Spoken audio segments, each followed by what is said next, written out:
حضور نے فرمایا مالی ولی دنیا، دیکھو مجھے تمہاری اس دنیا سے کیا سروکار، انما مثلی، میری مثال تو اس شخص کی ہے کراکبن، ایک سوار اونٹ پر یا گھوڑے پر سفر کر رہا ہے، لیکن وہ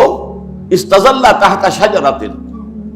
ایک درخت کے نیچے تھوڑی دیر کے لیے استراحت کے لیے، اس کے سائے میں، اس کی ظل میں، استظل،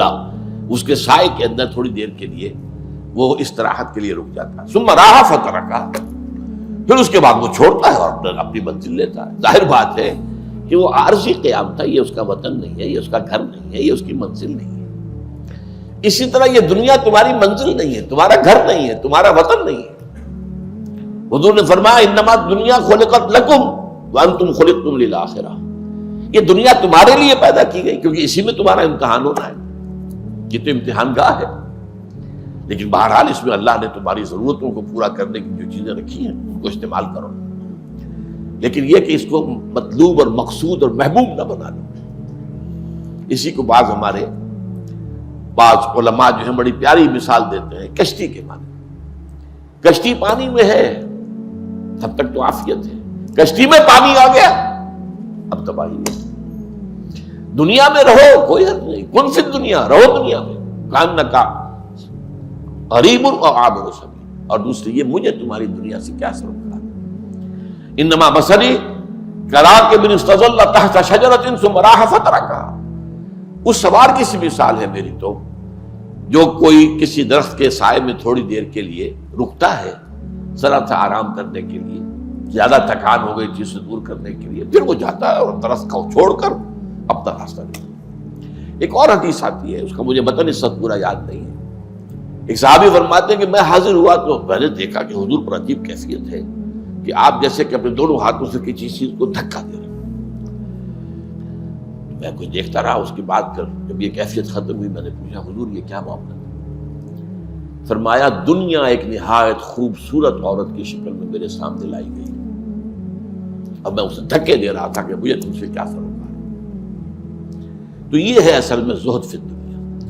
اگر تم چاہتے ہو کہ اللہ کے محبوب بن جاؤ تو دنیا میں زہد اختیار کرو۔ اور اگلا معاملہ اس سے بھی زیادہ پریکٹیکل ہے، بہت پریکٹیکل ہے، بہت پریکٹیکل ہے، اخلاقیات کے اندر یوں سمجھیے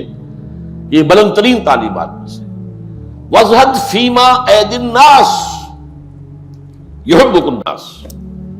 جو چیز لوگوں کے ہاتھوں میں ہے اس میں زہد اختیار کرو۔ تم نے دیکھا کسی کو دولت مند ہے تو یہ نہ ہو کہ حسرت پیدا ہو جائے کہ دولت میرے پاس کیوں نہیں، یا رشک ہی کے اندر یہ بات آ جائے کہ ایسی دولت مجھے بھی ملنی چاہیے، پھر یہ زہد کے خلاف ہو جائے گا۔ اگرچہ رشک کرنا حرام نہیں ہے، حسد حرام ہے، لیکن یہ ہے کہ اگر یہ بات آ گئی تو گویا کہ زہد کے صرف خلاف ہو گیا۔ یہ جو ایک اونچا رتبہ ہے، اگر لوگ سمجھے کہ دولت مند دیکھے کہ یہ آدمی آیا تو ہے میرے پاس، لیکن میری دولت سے تو اسے کوئی سروکار نہیں تھا، یا تو آیا تھا مجھے کوئی کلمہ خیر کہنے کے لیے، یا کوئی اور حقوق العباد میں سے کوئی حق ادا کرنے کے لیے، میں مریض تھا تو میری عیادت کرنے آ گیا تھا، لیکن اس سے میری دولت سے کوئی سروکار نہیں، اس کے اندر میں نے کوئی لالچ محسوس نہیں کیا، اس کی آنکھوں میں مجھے کوئی ہوس نظر نہیں آئی۔ تو اگر ایسا ہوگا تو وہ شخص آپ سے محبت کرنے لگے گا، آپ کا مقام اس کی نگاہ میں بلند ہو جائے گا۔ اور اگر اس نے محسوس کیا کہ یہ میری دولت سے مرعوب ہو گیا ہے، یہ میرے ٹھاٹ باٹ دیکھ کر اس کے دل میں حسرت پیدا ہوئی ہے، یا وہ بڑی للچائی ہوئی نگاہوں سے ان چیزوں کو دیکھ رہا ہے، تو وہ آپ سے نفرت کرے گا، محبت نہیں کرے گا۔ تو عزت فی الدنیا یحبک اللہ، بحث کے تو مجموعی دنیا سے، دنیا کی زندگی سے، دنیا کی آسائشوں سے، دنیا کی آرائشوں سے، دنیا کی نعمتوں سے، دنیا کی لذتوں سے، دنیا کی تعیشات سے بچو، تو اللہ تعالیٰ تم سے محبت کرنے لگے گا۔ اور عزت فیما ایدی الناس،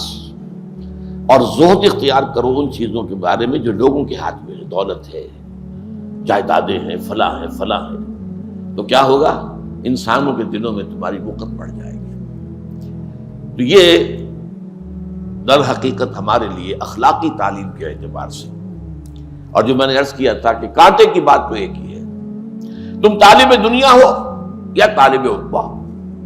کلا بل تؤثرون الحیات الدنیا والآخرۃ خیر وابقیٰ بل تحبون العاجلۃ وتذرون الآخرۃ۔ اور وما انا جعلنا ما علی الارض زینۃ لها لنبلوہم ایہم احسن عملا. اللہ تعالی ہم سب کو حق کو سمجھنے اور پھر حق کا اعتراف اور اعلان کرنے کی توفیق عطا فرمائے. اور اس کے بعد یہ ہے کہ اللہ تعالی ہمیں توفیق دے کہ اگر کوئی تکلیف آتی ہے، کوئی مصیبت آتی ہے، کوئی آزمائش آتی ہے، تو اللہ تعالی ہمیں اس میں ثابت قدم رکھے.